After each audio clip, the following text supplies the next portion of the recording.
தூக்கம் எதற்கு? சுமார் 3000 ஆண்டுகளுக்கு முன் ஞானிகள் கூறியது.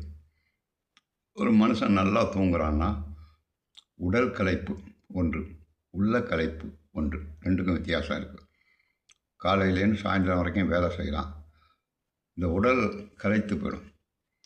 அதற்காகத்தான் இரவு என்ற ஒன்றை படைத்து, மனிதன் பகலிலே உழைக்க வேண்டும், இரவிலே உறங்க வேண்டும் அப்படின்னு வச்சான்.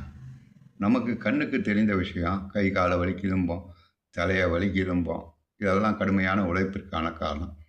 இது கண்ணுக்கு தெரிந்த அறிவு கருவிகள் எல்லாம், செயல் கருவிகள் எல்லாம். கண்ணுக்கு தெரியாத கருவிகள் மனித உடம்பிலே இருக்கிறது.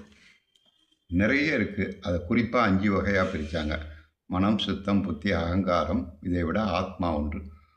இது இயங்கிக்கிட்டே இருக்கும். எக்ஸாம்பிளுக்கு இருதயம் துடிச்சிக்கிட்டே இருக்கும். ஒரு நிமிஷம் நின்னா நம்ம இறந்து போனோம். அப்படி இந்த அந்த கரணங்கள் அத்தனையும் இயங்கிக்கிட்டே இருக்கும்.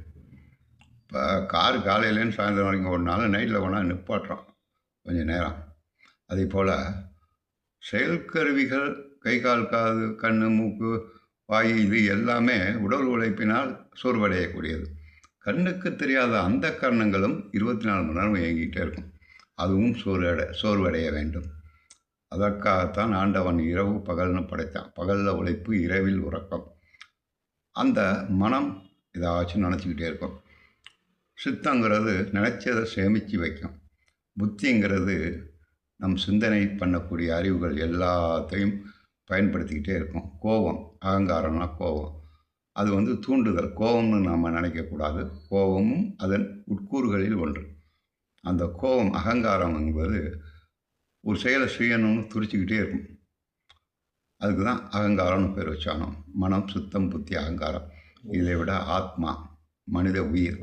இந்த ஐந்து அறிவுக்கு அந்த கரணங்கள்னு பேர் இருக்குது. இந்த அந்த கரணம் உள் உறுப்புகள், மனிதன் மூளைக்குள்ளே உள்ள உள் உறுப்புகள். அதுவும் சோர்வடையாமல் இருக்க வேண்டும். நம்மளுக்கு உடல் வெளி உறுப்புக்கு தான் சோர்வடையுது, கையை வலிக்குது, காலை வலிக்குதுன்னு படுத்துங்கிறோம். ஆனால் மனித உடம்புக்குள்ளே, உள்ளுக்குள்ளே கண்ணுக்கு தெரியாத கருவிகள் இயங்கிக் கொண்டிருக்கின்றன அல்லவா? அவையும் சோர்வடைய வேண்டும். அதாவது அமைதி கொள்ளணும். எக்ஸாம்பிள் ஒன்று சொல்கிறேன். பெரிய மழை வெள்ளம் வந்துச்சுன்னா காற்றாற்று வெள்ளம் போல் இருக்கும் ஆறு. பார்த்தாலே பயங்கரமாக இருக்கும் ஆற்று தண்ணி ஓடுற வேகத்தை. இதே மழை வெள்ளம் இல்லாத கோடை காலத்தில் பார்த்திங்கனாலும் இந்த ஆறு அமைதியாக இருக்கும். வித்தியாசம் புரிகிறதா? அதே போல் மனிதனுக்கு அந்த கரணங்களாகிய உள் உறுப்புகளும் நிம்மதியடைய வேண்டும். அதாவது சோர்வு இல்லாமல் இருக்கணும். அதுக்காகத்தான் உறக்கத்தை படைத்தான் ஆண்டவன். இதெல்லாம் சைவ சித்தாந்த